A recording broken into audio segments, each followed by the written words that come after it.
मोदी जी को इकोनॉमी का ई समझ में आता है? नहीं, कुछ नहीं, एबीसी नहीं है, पता है वो। मैं तो जानता हूँ, मैं तो मोदी को 1972 से जानता हूँ। लेकिन इतना झूठ क्यों बोला जा रहा है? दुनिया तो देख रही है ना कि भारत की अर्थव्यवस्था कहाँ पर है। ये हमारे इतिहास में कौन सी नई बात है? हिटलर भी झूठ बोलता था, स्टालिन भी झूठ बोलता था, माओ से तुंग भी झूठ बोलता था। सारे जो तानाशाही मंशा के लोग होते हैं वो डरते हैं सच बताने के लिए। क्या छुपा रही है मोदी सरकार अर्थव्यवस्था पर? ऐसा क्या छुपा रही है जो कि लोगों के बीच में जिसकी असलियत ना आ पाए? क्या भारत की अर्थव्यवस्था बहुत अच्छा कर रही है? क्या ये मोदी जी का सबसे बड़ा झूठ है? झूठ है, धोखा है, ये लोगों को बुद्धू बनाने की बात है और कुछ नहीं। और उसका सबूत क्या है? मैं ये जो कह रहा हूँ, मुझसे डिबेट करें, मैं बीजेपी का ही हूँ, तो मेरे साथ करें।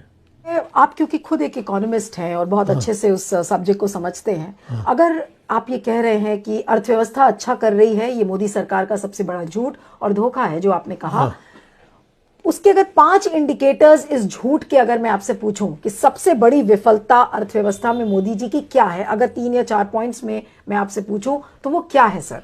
एक तो है रेट ऑफ जो प्रति वर्ष विकास की जो बात करते हैं, 7% अभी कह रहे हैं जीडीपी ग्रोथ। जीडीपी वही उसी जीडीपी के आधार पर वो 4% है, ये झूठ है। दूसरा है कि देश में बेरोजगारी कम हुई है, वो झूठ है। अभी देखिए जिस तरीके से राम मंदिर का उद्घाटन हुआ है, मोदी जी तो और पावरफुल हो गए, ऐसा लग रहा है कि पूरे देश के वो हिंदू राजा बन गए हैं। और अब ये तो आपके दिमाग में बनी है, मैं तो ये अनुभव नहीं कर रहा हूँ।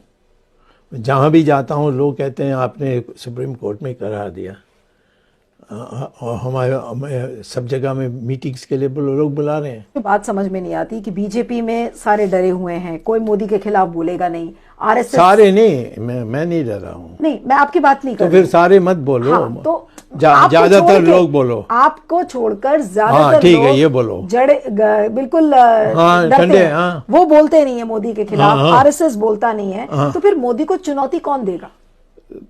बड़ा अत्याचारी कौन है, मोदी या इंदिरा गांधी?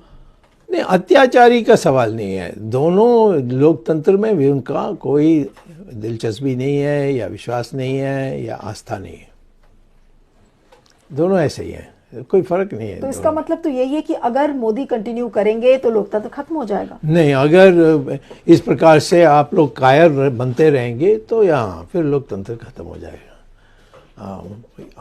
आपकी कायरता से ये लोकतंत्र आज खतरे में है।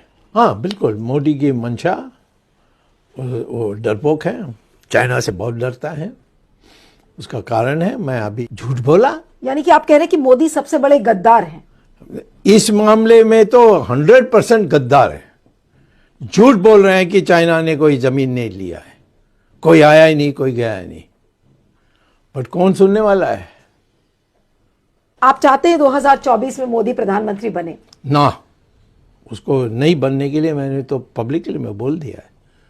क्यों? नहीं, नालायक है वो, आज की परिस्थिति के लिए वो नालायक है, सोनिया गांधी नेता के कारण नहीं। लेकिन आप मानते हैं कि मोदी काल का अंत अब आ गया है? आज मैं तो भविष्यवाणी कर नहीं सकता, परंतु मैं इसको आने नहीं दूंगा, इसके लिए मैं प्रयास करूंगा।